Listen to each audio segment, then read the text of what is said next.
Hello everyone, this is Diksha Rathore and welcome back to my channel. तो इसमें हम CDP के 30 इंपॉर्टेंट क्वेश्चन डिस्कस करेंगे जो आपके सभी टेट एग्जाम के लिए इंपॉर्टेंट हैं। तो सभी से रिक्वेस्ट है, प्लीज़ वीडियो को लाइक एंड शेयर कर दीजिए, चैनल को सब्सक्राइब कर लीजिए, पीडीएफ के लिए टेलीग्राम ग्रुप से जुड़ जाइए। तो शुरू कर लेते हैं और आपको लास्ट में आपको ज़रूर बताना है कि आपके कितने क्वेश्चन सही हुए हैं और क्विज क्वेश्चन भी आपको मिलेगा जिसका आंसर आपको कमेंट में देना है। तो शुरू कर लेते हैं। सबसे पहला जो क्वेश्चन है, एक समावेशी कक्षा में किसी शिक्षिका की सबसे महत्वपूर्ण भूमिका है। इंक्लूसिव एजुकेशन में एक टीचर की सबसे इम्पोर्टेंट भूमिका क्या होती है, क्या रोल होता है? ऑप्शन है, यह सुनिश्चित करना कि शिक्षिका कक्षा को मानक निर्देश दे रही है, बच्चे के माता पिता के व्यवसाय को जानना ताकि शिक्षिका प्रत्येक बच्चे के भावी व्यवसाय को जान सके, सुनिश्चित करना कि प्रत्येक बच्चे को अपनी संभावना को प्राप्त करने का अवसर मिले, या कक्षा के लिए ऐसी योजना बनाना कि प्रत्येक बच्चा जो है समान गति से आगे बढ़े। तो आपने अपना आंसर देख लिया होगा। आप क्वेश्चन को ध्यान से पढ़ लीजिए, आपके पास कुछ टाइम है और ये आपके आंसर्स हैं।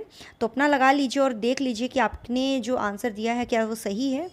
तो इसका सही आंसर होगा, यहाँ देख सकते हो, सी आंसर होगा। कक्षा जो होती है, ये समावेशी कक्षा इस तरह की होती है जिसमें सभी तरह के जो बच्चे होते हैं, सभी योग्यता वाले बच्चे जो हैं एक साथ शिक्षा ग्रहण करते हैं। और सबसे इम्पोर्टेंट रोल होता है एक टीचर का कि सभी विद्यार्थियों को उनकी योग्यता के अकॉर्डिंग जो है अवसर दिया जाए। ये इम्पोर्टेंट रोल होता है एज अ टीचर आपका। तो आंसर सही हो जाता है सी आंसर। ठीक है। नेक्स्ट क्वेश्चन इज़, आपकी कक्षा के बच्चों को उनकी अपनी अवधारणाओं को बदलने में आप किस प्रकार सहायता करेंगे? बच्चों को सूचनाएं लिखवाकर उन्हें याद करने को कहकर, यदि बच्चों की अवधारणाएं गलत हो तो उन्हें दंड देकर, तथ्यात्मक जानकारी देकर, या अवधारणाओं के बारे में बच्चों को अपनी समझ को व्यक्त करने का अवसर देकर। तो आंसर देख लीजिए, अपनी कक्षा के बच्चों को उनकी अपनी जो अवधारणाएँ हैं उनको बदलने में आप किस तरह सहायता करोगे? तो आंसर सही हो जाता है डी आंसर बिल्कुल सही होगा। देखिए, किसी भी कक्षा के बच्चे को अपनी अवधारणाओं को बदलने के लिए सबसे इम्पोर्टेंट होता है कि उनको कक्षा में अपनी समझ जो है, बच्चे ने क्या समझा है वो व्यक्त करने का अवसर उनको मिले। जब अध्यापक इनकी समझ विचार के बारे में पूरी जानकारी प्राप्त कर ले तो उनके जो गलत अवधारणाएँ हैं, है ना, उनको विभिन्न तथ्यों, उदाहरणों आदि के माध्यम से बदलने का प्रयास करें, है ना। आंसर सही हो जाता है D answer. Next question is, जब बच्चे एक विशेष संख्या में पुस्तकें पढ़ते हैं तो उन्हें एक प्रमाण पत्र दिया जाता है। यह रणनीति शायद अधिक समय तक काम ना करें क्योंकि यह संभवतः बच्चों को केवल प्रमाण पत्र प्राप्त करने के लिए पुस्तकों को पढ़ने की तरफ ले जा सकता है। पुस्तकालय में बहुत अधिक पुस्तकों को खरीदने की आवश्यकता होती है।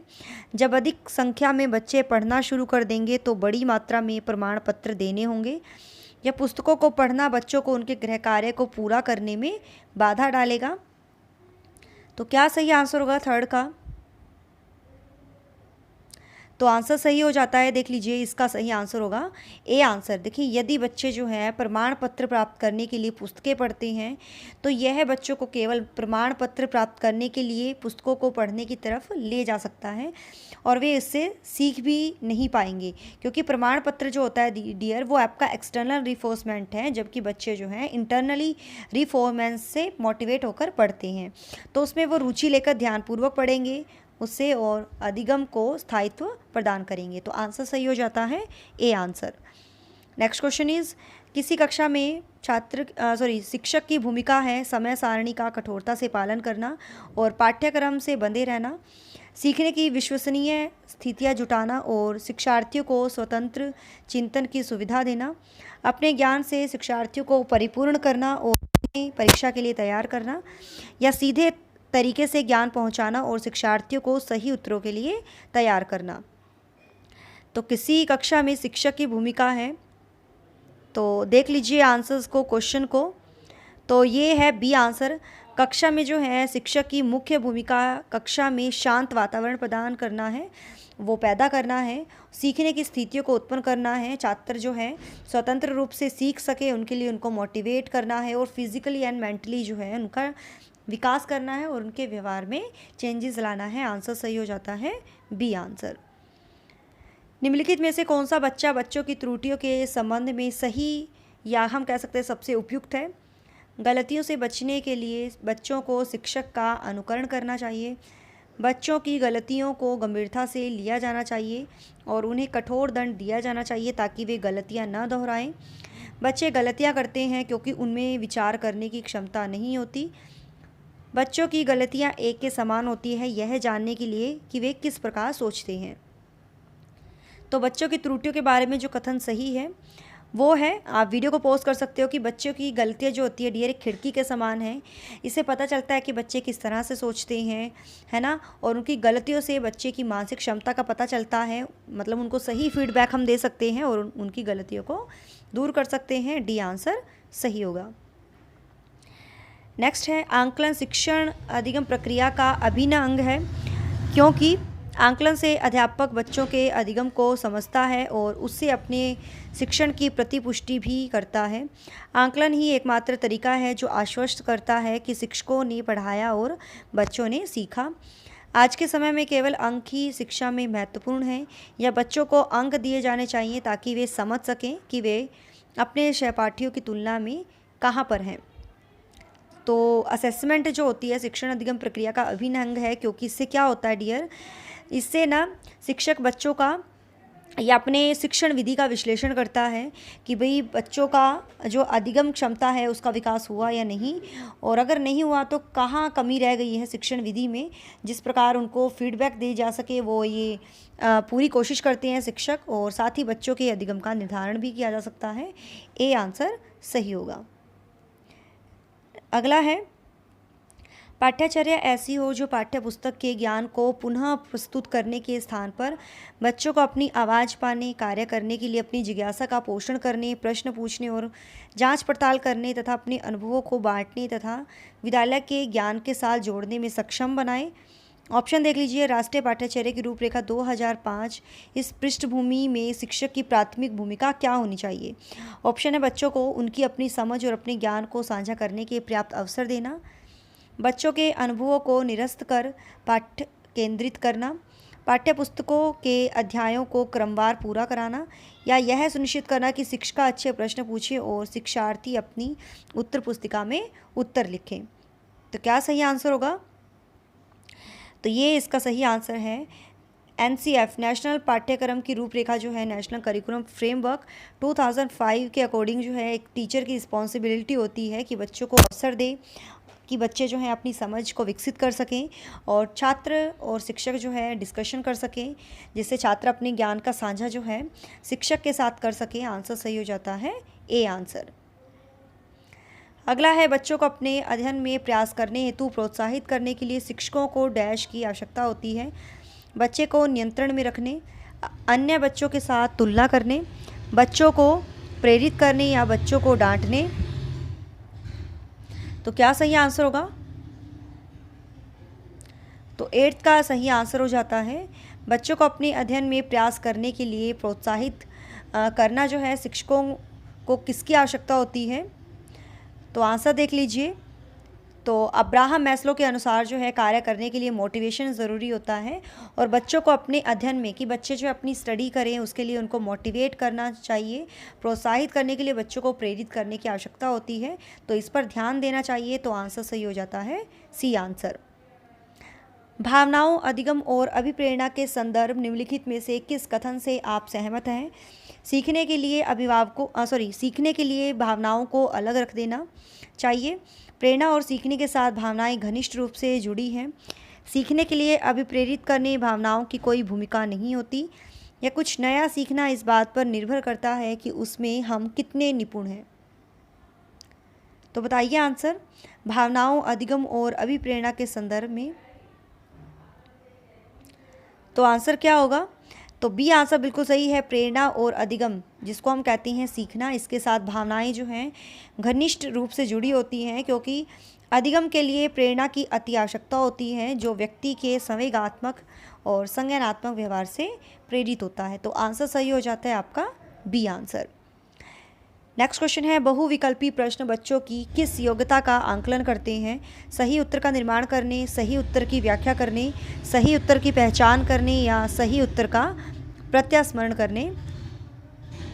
तो आंसर बता दीजिए। बहुविकल्पी जो ऑब्जेक्टिव क्वेश्चन जो होते हैं, देखिए ये सही उत्तर पहचानने की योग्यता का आंकलन करते हैं। बहुविकल्पी जो होते हैं, वस्तुनिष्ठता व्याख्यात्मक प्रश्नों से अधिक होती हैं और आसानी से बच्चों की मानसिक क्षमता का मापन कर सकती हैं इन क्वेश्चन के थ्रू। तो आंसर सही हो जाता है हमारा third answer. Okay, next question is, समाजीकरण की प्रक्रिया में शामिल नहीं है मूल्यों और विश्वासों का अर्जन, आनुवांशिक संचरण, एक संस्कृति की रीतियों और मानदंडों को सीखना या कौशलों का अर्जन। तो हमें बताना है जो सोशलाइजेशन की प्रक्रिया में शामिल नहीं है। तो क्वेश्चन को ध्यान से देख लीजिए, आप वीडियो को पॉज कर सकते हो। तो आंसर सही हो जाता है, देखिए समाजीकरण का अर्थ होता है जिससे व्यक्ति जो है समाज के जो सभी व्यवहार होते हैं जो एक्सेप्टेड होते हैं समाज में, उनको आत्मसात कर लेता है, संस्कृति को, रूल रेगुलेशन को वो उनको सीख जाता है। ठीक है, तो आंसर सही हो जाता है कौशलों का अर्जन करना, मूल्यों और विश्वासों का अर्जन करना, या आनुवांशिक संचरण, या जन्म से ही माता पिता द्वारा अपनी संतान में योग्यता, ये सभी का स्थानांतरण है। यह बाहर नहीं बल्कि आंतरिक ही होता है। तो इसमें जो पूछा था कि जो शामिल नहीं है वो है आनुवांशिक संचरण। ठीक है, तो बी आंसर बिल्कुल सही है। ठीक है, क्योंकि ये इंटरनली होता है, ओके, एक्सटर्नली नहीं होता है। मानसिक संरचनाएं जो चिंतन के निर्माण प्रखंड है, इसके लिए पियाजे ने किस शब्द पद का प्रयोग किया है? जीन, परिपक्वन प्रखंड, स्कीमा अवधारणाएं, या विकास के क्षेत्र। तो 12 का सही आंसर हो जाता है जीन पियाजे ने मानसिक संरचनाओं के लिए स्कीमा मतलब अवधारणाएं शब्द का प्रयोग किया है। स्कीमा से तात्पर्य होता है डियर मानसिक संरचना से, जो व्यक्ति विशेष के मस्तिष्क में कि किस तरह से सूचनाएं संगठित होती हैं और वे किस तरह से एक्सप्लेन करता है। ठीक है, और ये स्कीमा दो तरह की होती है, पहली साधारण और दूसरी जटिल। तो आंसर सही हो जाता है सी आंसर। वाइगोत्स्की के अनुसार बच्चे स्वयं से क्यों बोलते हैं? कई बार आपने देखा होगा बच्चे खुद से बात करते हैं। बच्चे अपने प्रति वयस्कों का ध्यान आकर्षित करने के लिए बोलते हैं। बच्चे स्वभाव से बहुत बातूनी होते हैं। बच्चे अहम केंद्रित होते हैं, या बच्चे अपने कार्य को दिशा देने के लिए बोलते हैं। वाइगोत्स्की रूसी मनोवैज्ञानिक थे और इन्होंने सामाजिक सांस्कृतिक सिद्धांत दिया था, और इनके अकॉर्डिंग जो है मतलब वो ना किसी भी जैसे इन्होंने कहा था कि वो अपनी किसी भी चीज़ को एक्सप्लेन करने के लिए अपनी भाषा का प्रयोग करते हैं, भाषा का, है ना। जिस मतलब इसमें आप पढ़ सकते हो, वाइगोत्स्की के अनुसार संज्ञानात्मक विकास को समझने के लिए उन औजारों का परीक्षण अति आवश्यक है जो संज्ञानात्मक विकास में मध्यस्थता करते हैं और उसे रूप प्रदान करते हैं। तो इसी के आधार पर वे ये मानते हैं कि भाषा जो है संज्ञानात्मक विकास का महत्वपूर्ण औजार है, और इनके अनुसार आरंभिक बाल्यकाल में ही बालक जो है अपने कार्यों के नियोजन और समस्या समाधान में भाषा का औजार की तरह उपयोग करने लग जाता है। तो आंसर सही हो जाता है डी आंसर। अधिगम अशक्तता वाले बच्चों को एक समान दिखाई देने वाले अक्षरों और वर्णों का भ्रम होता है। बच्चे दृश्य शब्दों साइट वर्ड्स को आसानी से पहचानते और समझते हैं। बच्चों का मानसिक विकास मंद होता है, या बच्चे निम्न बुद्धि लब्धि वाले होते हैं। तो अधिगम अशक्तता वाले, तो आंसर सही हो जाता है ए आंसर, मतलब कि अपने जो है मानसिक अक्षमता के कारण अधिगम में समस्या होती है। समान प्रकार के वर्णों को वो समझ नहीं पाते हैं, पहचान नहीं पाते हैं, और ये मानसिक विकृति है, मेंटल डिसेबिलिटी, जिसे डिसलेक्सिया कहा जाता है। सृजनात्मकता क्या है? बुद्धि का एक प्रकार जो उन कौशलों से संबंधित है जो संचित किए गए ज्ञान और अनुभव पर निर्भर होते हैं। बुद्धि का एक प्रकार जो संसाधन की गति को शामिल करते हुए सूचना प्रक्रमण कौशलों पर अत्यधिक निर्भर होते हैं। समस्याओं के मौलिक और अपसारी समाधानों को पहचानने तथा तैयार करने की योग्यता या सृजनात्मकता 200 से ऊपर की बुद्धि लब्धि से सर्वाधिक बेहतर ढंग से प्रभावित होती है, परिभाषित होती है। तो क्रिएटिविटी क्या होती है? तो आंसर सही हो जाता है सी आंसर। स्टेन के अनुसार जो है जब किसी कार्य का परिणाम नवीन हो, नया हो, या किसी कार्य में समूह द्वारा उपयोगी मान्य हो, तो वो कार्य जो है क्रिएटिविटी कहलाता है, और इसमें जो है समस्याओं के मौलिक और अपसारी साधनों को पहचानने या तैयार करने की योग्यता होती है। आंसर सही हो जाता है सी आंसर। भारत में बहुत से बच्चे, विशेषकर लड़कियां, विद्यालय में आने से पहले और विद्यालय से वापस जाने के बाद घर का काम करती हैं। आपके विचार से इस संदर्भ में एक शिक्षिका को गृह कार्य के बारे में क्या करना चाहिए? शिक्षिका को ऐसा गृह कार्य देना चाहिए जो विद्यालय में कराए गए अधिगम को बच्चों के घरेलू जीवन से जोड़ता है। शिक्षिका को सुनिश्चित करना चाहिए कि बच्चे अपना गृह कार्य पूरा करने के लिए सुबह जल्दी उठे और देर तक रुके। बच्चों के माता पिता से उनके गृह कार्य को पूरा कराने के लिए ट्यूशन लगवाने के लिए कहीं या उसे उन बच्चों को कठोर दंड देना चाहिए जो अपना गृह कार्य पूरा नहीं करते। तो क्या आंसर इसका सही होगा? तो आई थिंक इसका आंसर ए सही होगा, है ना। भारत में बहुत से बच्चे क्या करते हैं, जिनमें लड़कियां मोस्टली होती हैं, वो स्कूल जाने से पहले भी और स्कूल जाने के बाद भी, मतलब स्कूल से आने पर भी वो घर का काम करती हैं, तो जिससे उनका जो होमवर्क है वो पूरा नहीं हो पाता है। तो बच्चों को किस तरह से काम देना चाहिए टीचर को, है ना, जिससे मतलब जो है घरेलू जीवन में भी वो कर सके, जो प्रयोग वो घरेलू मतलब डेली लाइफ में भी कर सके, घर के काम में भी कर सके। आंसर सही हो जाता है ए आंसर। नेक्स्ट क्वेश्चन है, एक प्रभावी कक्षा में बच्चे अपने अधिगम को सुगम बनाने के लिए मार्गदर्शन एवं सहयोग हेतु शिक्षक से सहायता लेते हैं। बच्चे हमेशा उत्सुक और तैयार रहते हैं क्योंकि शिक्षक उन्हें प्रत्यास्मरण योग्यता का आंकलन करने के लिए नियमित रूप से परीक्षा लेता रहता है। बच्चे शिक्षक से डरते हैं क्योंकि वह मौखिक और शारीरिक दंड का प्रयोग करता है, या बच्चे शिक्षक का सम्मान नहीं करते और जैसा उन्हें अच्छा लगता है वैसा ही करते हैं। तो प्रभावी कक्षा में बच्चे क्या करते हैं, कक्षा का जो वातावरण है वो बहुत अच्छा होता है, जिसमें बच्चे खुद को ईज़िली एडजस्ट कर लेते हैं और अपनी समस्या को टीचर्स के आगे रखते हैं, टीचर्स को अपना मार्गदर्शक मानते हैं। समय समय पर उन्हें जो है, क्योंकि टीचर उनको इंस्ट्रक्शन देते रहते हैं और समस्या समाधान में सहयोग भी करते हैं। आंसर सही हो जाता है ए आंसर।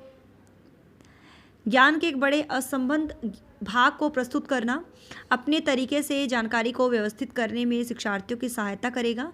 शिक्षिका के कार्य को कठिन और शिक्षार्थियों के कार्य को आसान बनाएगा।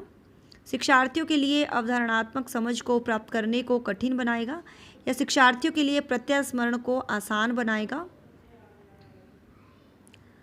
तो आंसर सही हो जाता है 18 का, वो है सी आंसर बिल्कुल सही है। ज्ञान के बड़े असंबद्ध भाग को प्रस्तुत करने से छात्र को कठिनाई का अनुभव होगा, जिससे उन्हें अपने अवधारणात्मक समझ के लिए कठिनाई महसूस होगी। तो आंसर सही हो जाता है सी आंसर।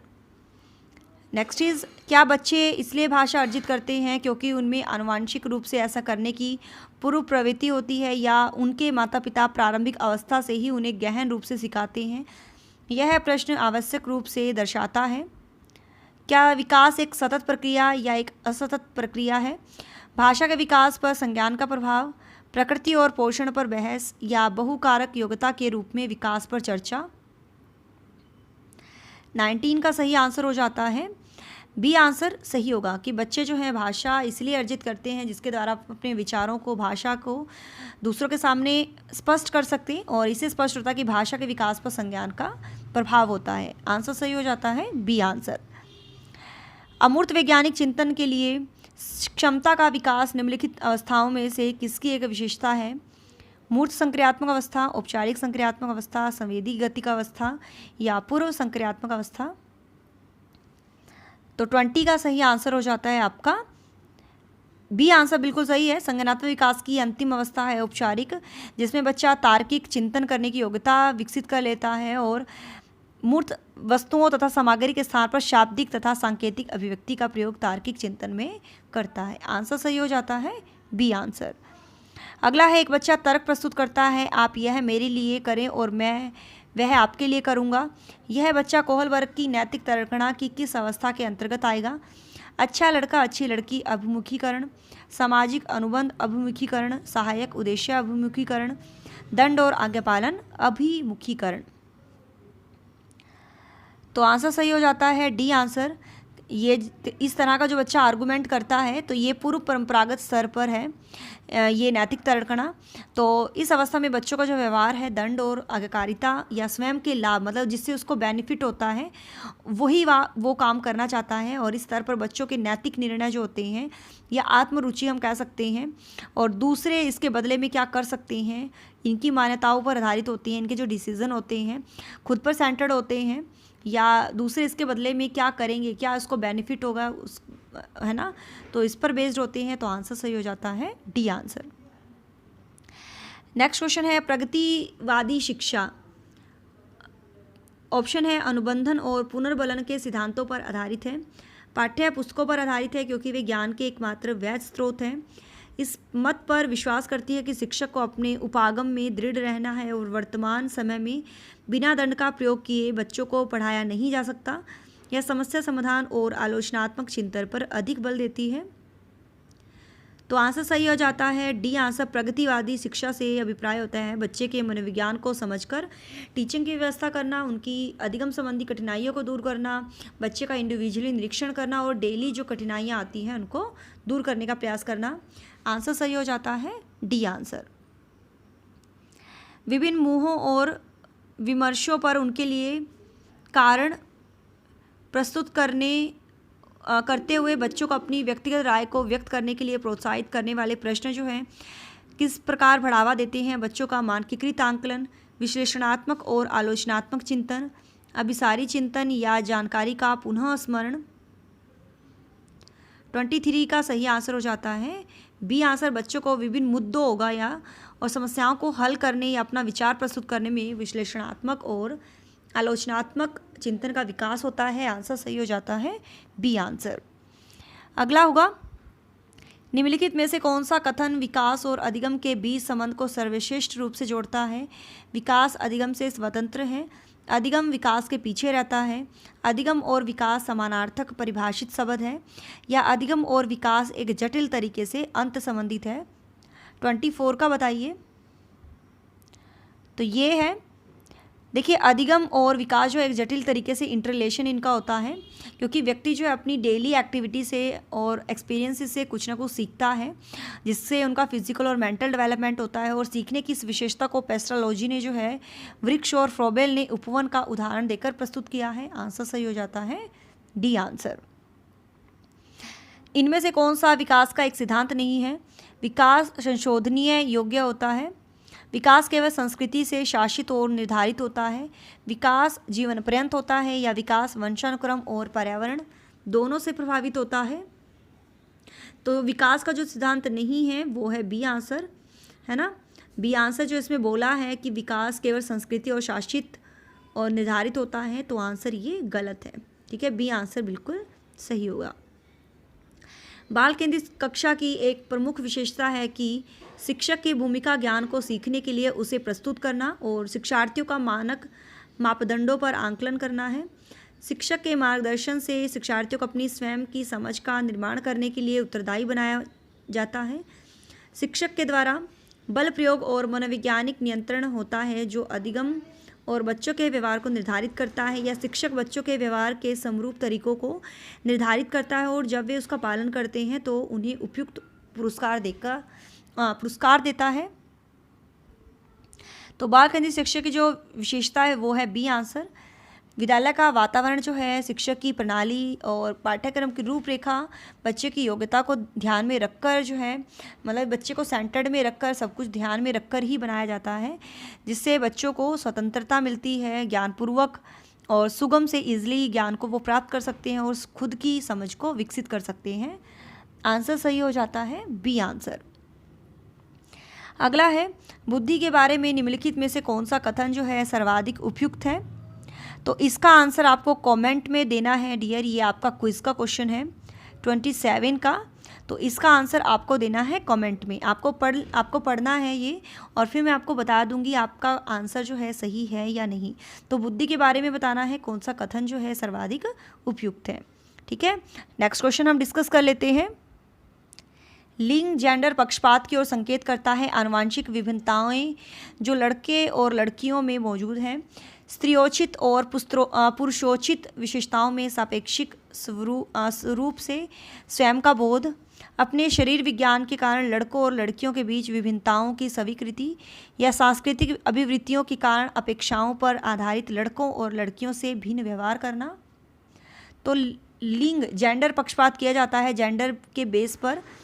तो डी आंसर बिल्कुल सही होगा। सांस्कृतिक अभिवृत्तियों के कारण अपेक्षाओं पर आधारित लड़के और लड़कियों में भिन्न व्यवहार करना जो है लिंग पक्षपात की ओर संकेत करता है। आंसर सही हो जाता है डी आंसर। अगला क्वेश्चन है, एक उच्च प्राथमिक विद्यालय के शिक्षक के रूप में आपके पास कक्षा में कुछ ऐसे बच्चे हैं जो प्रथम पीढ़ी के रूप से विद्यालय आ रहे हैं। आपके द्वारा निम्नलिखित में से किसे किए जाने की संभावना सर्वाधिक है। कक्षा गतिविधि के समय और कार्य के लिए उन्हें बुनियादी सहयोग और अन्य सहायता उपलब्ध कराएं। उन्हें याद करने के लिए और उत्तर को 5 बार अपनी उत्तर पुस्तिका में लिखने के लिए गृह कार्य देंगे।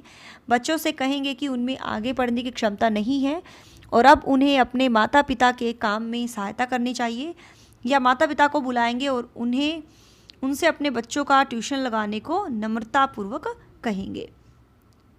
तो राइट आंसर जो होगा, प्रथम पीढ़ी के रूप में विद्यालय में आ रहे बच्चों से शिक्षक का रवैया जो है बहुत ही सौहार्दपूर्ण होना चाहिए। बच्चों की आवश्यकताओं को, समस्याओं को हल करने में सहयोग देना चाहिए टीचर को। आंसर सही हो जाता है ए आंसर।